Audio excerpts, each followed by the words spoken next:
Welcome to Obstacle Running Adventures. I didn't really give that up until I was 20. I want to say I was 25. I was 24 or 25. So, and that ended a 7-year smoking habit. But I needed to replace it with something. I was like, okay, I'm going to stop this and really dive into actually like taking care of myself because I had Lyme disease, I had concussions. I didn't want to grow old early in my life. I was like, okay, I need to make this change. So there was a really big changing point. It also had to do with my a sibling that had some trouble in their life with drug addiction. I was like, okay, I need to make sure I have control of my life.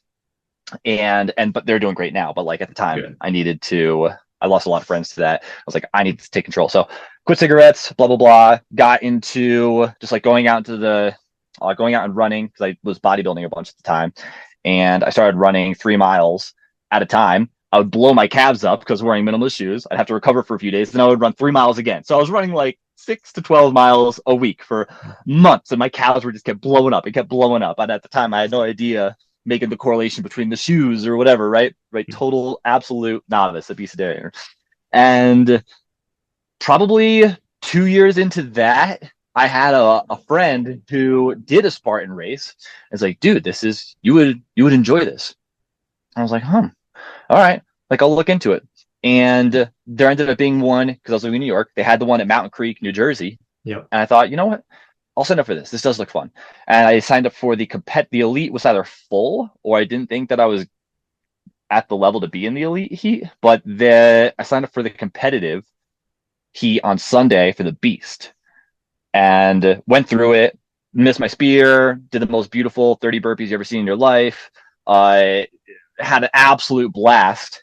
And at the end I thought, I think I want to do that again. And then I looked at the times for the elites and mine, and I was like 30 minutes behind maybe Kempson or whoever won it that day. Yeah. Right. So it was a difference. It was a difference of like 2 hours, 10 minutes, 2 hours, 40 or something like that. I can't remember precisely, but I thought, I had fun. I didn't really push that hard. And like, there's definitely room for me to improve.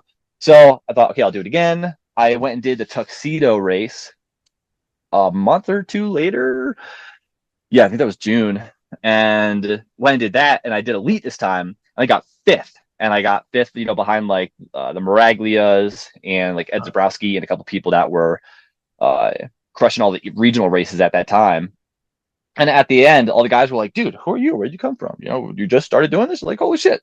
And then I was just hooked at that point, Yeah. and that was 2017. Good. I'm always glad to hear, and I say this every episode. I apologize if people are tired of hearing it, but like, it's always so good to hear how quickly people are accepted into the community. Like, most 99% of us only run open or like age group or whatever, but like, it's good to hear that the elites too also like want to engage and learn more about people. So, what was it like being accepted into the OCR community that way? Okay, first, when I went to the Mountain Creek one in April, that was my first Spartan race. I remember walking into that venue, and it was a nice warm day. And the cool thing about that venue is it is so close to the cities that it really brings a huge crowd. So there's always a Yeah. really good showing at the Mountain Creek venue. I remember coming through the registration, getting to their side, and looking around, just seeing so many shirtless dudes and chicks in sports bras, and thinking this is the fittest group of people I've ever seen in my life. Six packs everywhere. Everyone's trimmed up. I was like, holy shit. As it was mind blowing. Like, there's so many freaking fit people. Because where I grew up, my town is mostly slightly older, middle class, people that worked in tech.